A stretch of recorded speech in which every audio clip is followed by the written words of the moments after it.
Good morning mga kagulay. So, karong buntaga mga kagulay, na ako dire sa kong alagbatihan. Ako ang gitan-aw, ako ang bagong tanom. So, dili maayo mga kagulay. Kaya ang uban nga matay man. So, ko ano po ning punaan. So, ang nakamali ani day mga kagulay sa akong pagtanom, pangit nga similya ako nakuha. So, ang katumagong similya mga kagulay nga akong gikuha, ang katunga dire sa ako ang daan nga alagbati kani wala na nako siya gatiman, di ako nagkuwag similya kay daghan man gud siya, di ako nagkuha, then ako ang gitransfer. So dili jud ay maayo mga kagulay, mali dito siya mga kagulay. Dapat jud ay mga kagulay diri ko nagkuha sa ako ang gitanom nga giatiman. Kay katong didto man gud mga kagulay, wala na nako atiman na, wala na nako sprayhig fungicide, nagkapunggos di siya mga kagulay. Mao na nga pagkuha nako sa similya, pag-transfer nako dire sa ko ang gitanom, dire sa akong gitamnan, ang uban namatay, ang uban nabuhi. So na ako ang katunga ato mga kagulay, dire ko nagkuha. So ang katong gidiri na ako gikuha, nabuhi siya tanan mga kagulay. Wala siya namatay, wala siya gi-atake punggos. So akong gibuhat mga kagulay, ako asang gikuha, ako ang nagkuha ko diri karon, ako ang gikuha dahon man, akong ipuna diri sa ato ang sa ko ang giplat, ako ang gitamnan. So ako ang i-explain sa inyo mga kagulay nganong dapat jud ay healthy ang itanom nga similya nga alagbati. Kung mutanom ta mga kagulay, kinahanglan nga dili siya, wala siya punggos. Pakita na ko sa inyo mga kagulay ang nakapunggos na nga alagbati o kung walay punggos. So bani ko ninyo mga kagulay, kay ako ang ipakita sa inyo magpuna ko sa tuang alagbati kay nahurot naman siya, nahapit naman siya nahurot ang isa ka plat. Wala ray 1/4 ang nabuhi. So dire sa kong pikas nga gitanom kani 99% nga buhi jud siya. O katong dito sa tumoy 99% pod nga nabuhi. Pero kaning isa ka plat mga kagulay, kaning una na kong gitamnan, dungan aning mga upat ka plat. So kani mga siguro mga 40% lang nabuhi. So mao na mali mga kagulay. So ipakita na ko sa inyo mga kagulay kung saon na to pag tanom mo alagbati nga dili wala nagkapunggos. Mabuhi man galing siya pero mamatay jud siya tungod sa punggos, affected na kasagtaman sayang stock. So dali pa ko magpadayon mga kagulay.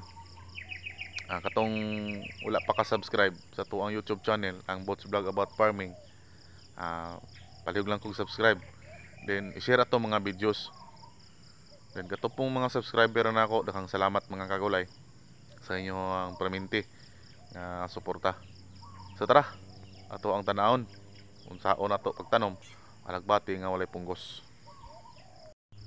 So mo din nga similya akong ikuha mga kagulay, mo na akong ipuna sa ato ang gitanom nga alagbati nga wala na nga buhi. So ning ani din siya mga kagulay, diri na ko ni siya gikuha. Kani inisprehan jud ako ni siya fungicide mga kagulay para dili jud siya magapunggos. So green kay siya mga kagulay. Sa una atong pag-ulan kitaki siya punggos kay dili man jud ta ka-spray. Kung ting-ulan man kay mawas out man gyapon siya. So ako ang gibuhat mga kagulay, pag walay ulan sa isa ka semana kaduhan ako sa sprayan. So dirita balik ta sa topic mga kagulay. Mao din niya akong giatake nga plat ug punggos mga kagulay. Kay akong natanom puro man mga 70% or 60% ang nagapunggos. So ang nabuhi mga kagulay diri naala diri sa unahan. Katong diri nako gikuha nga similya, maoray nabuhi. Dara mga kagulay, diri dapita buhi ni siya. Kay kaning similya mga kagulay, kaning similya ha, diri ni siya gikan. Wala siya punggos. Nangabuhi siya mga kagulay. Ipakita na ko sa inyo ha mga kagulay ang gipunggos nga stock. Dara mga kagulay. Dungan na silang tanom ha. Kani ug kani mga kagulay. So dungan na silang tanom. Kani mga kagulay, wala jud na siya punggos. Makita ninyo mga kagulay nga green kay siya ang iyahang stock sa akong pagtanom. Green. So kani mga kagulay, dungan na silang tanom. So ang kini mga kagulay, mo ni siya ang nagkapunggos. Kita ninyo mga kagulay na yung mga red spot o ba na ni black spot sa iyang stock. So maning-ani jud na siya mga kagulay. Hinay siya mutubo. Wala say dahon. Namang galing sa dahon pero dugay jud siya matubo. Ug di siya kagwanta, hantod siya mamatay. So kinahanglan nagtanom jud nato mga kagulay, wala jud siya mga red spot sa iyahang berry stock. Iniguha po nato sa similya, makita nato ni siya. Nakita na nako ni siya mga kagulay, pero ako lang gyapon sang gitanom. Karon pa rin ko kabalo nga punggos jud ni siya, dili siya dapat itanom. So di press ani mga kagulay. Green kay siya. Wala siya punggos, so ang iyang pagkuan mga kagulay, ditso-ditso. Hapit na siya mag 3 weeks mga kagulay. Kay 1 month gikan sa pagtanom ang alagbati, pwede na siya ma-harvest. So mo ni mali mga kagulay. So dapat jud ay mga kagulay nga walay punggos ang atong itanom para sa ani mga kagulay o dungan man sila turok. Dungan man sila ani mga kagulay, kani pud mga kagulay nagipunggos pud ni siya. Kini wala jud siya mga kagulay. So taghan siya dahon. Mo nay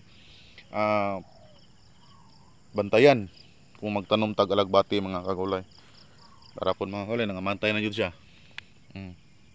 Wala jud siya ka-survive. Depresa ni mga kagulay. Good kay siya. So dako sa dahon. Napoy punggos diri mga kagulay oh. Hinay jud sa motubo. Depresa ni mga dako sa dahon. So kinahanglan nga pagtanom tag alagbati ato adong isyurdaan para dili ta magbalik-balik. Das ani kong gibuhat karon.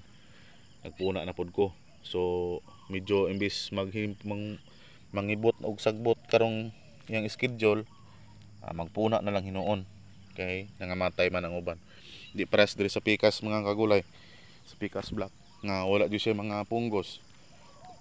May una ni diri nga tanom mga kagulay, una ni diri, sunod ni diri siya pagka 3 days nagtanom ko ani, so wala siya punggos, healthy kay siya, lami kay iyang tubo. Ara, wala siya punaunon mga kagulay. Padong na dito sunahan, wala siya punaunon. Sa pikas pod mga kagulay, healthy po gina diha. Wala po na siya punggos. So ang diri lang yun nga linya nga plat mo'y nagapunggos. So dili lang tamang limpisa karon mga kagulay. Magpuna na lang ta ani. Ato ang plat nga gipunggos. Ako anang pang-ibton. Kani pang-ibton tani. Wala naman ni siya. Patay na ni siya. Di na ni siya mabuhi. Nagipunggos naman. Punaan na lang yun siya mga kagulay. Patay. So dapat yung taan ni mga kagulay pagtanom, wala jud siya mamatay. Para kay gidikit-dikit naman jud nako ni. So karon kay nagsugunson man niyang patay. Punaan lang yun siya. Para dili pud siya singan pa ni, dili hilang. Nalan dasok siya og mga udlot pres anak dia mga kagulay. Dasok siya og mga udlot. Dili siya hilang. Kay kani mga kagulay bag-o ni siyang giharbisan gahapon. Giharbisan ko ni gahapon.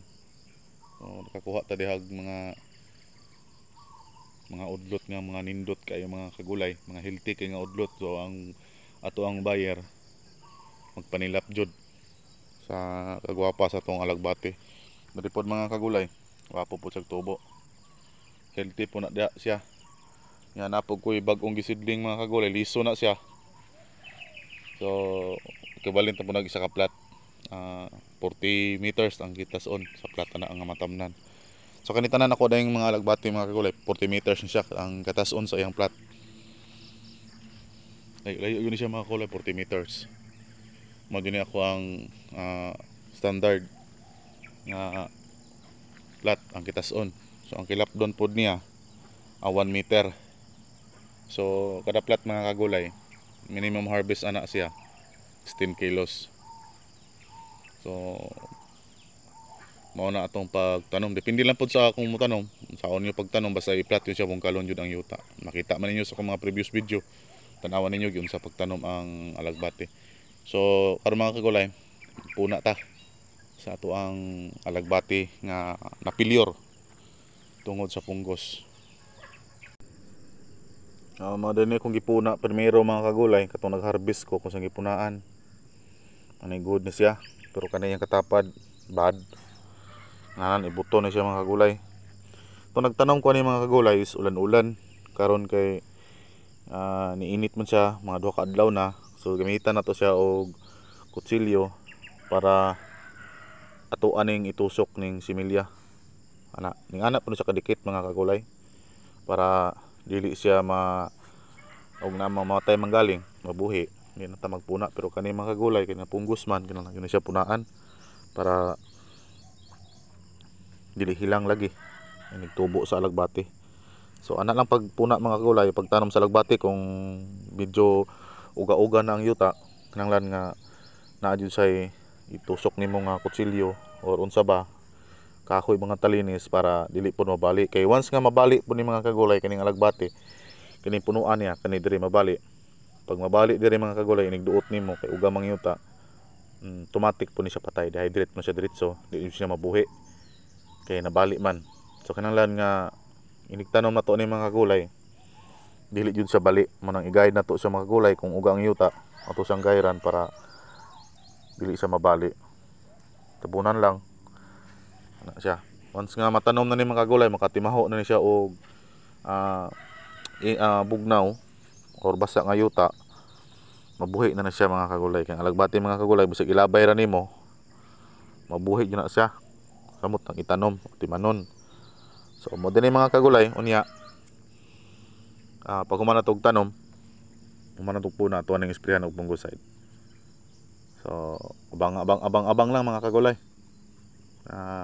Human na lang ninyo ning mga akong video para makabalo jud ta o kalabi na jud tong mga bag-uhay nga motanom og alagbati o katong nagsugod og gulay.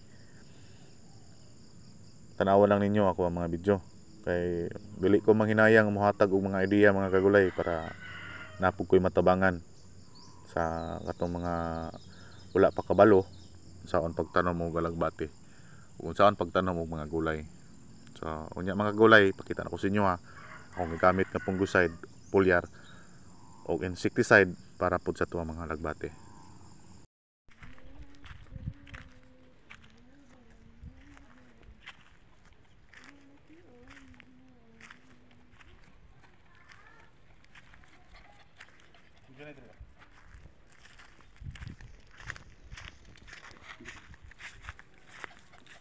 O dinhi akong gipunaan mga kagulay. So kanitanan human nagpuna kiniraman pod nga linya atong gipunuan. So ato ani siyang isprehan og fungicide. Fungicide og foliar mga kagulay. Para dili siya pungguson.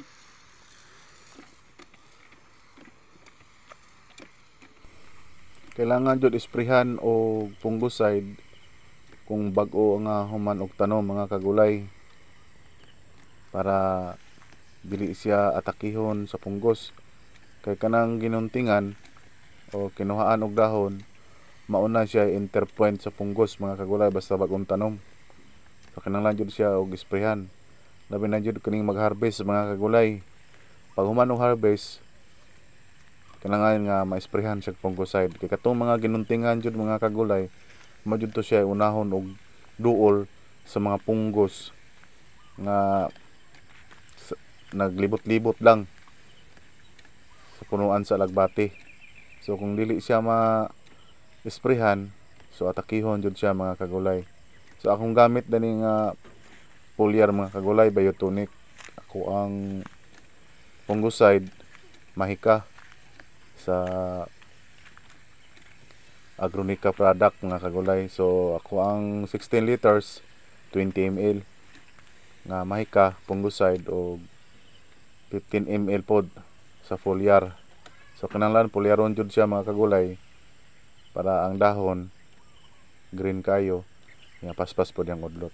Daghang salamat mga kagulay.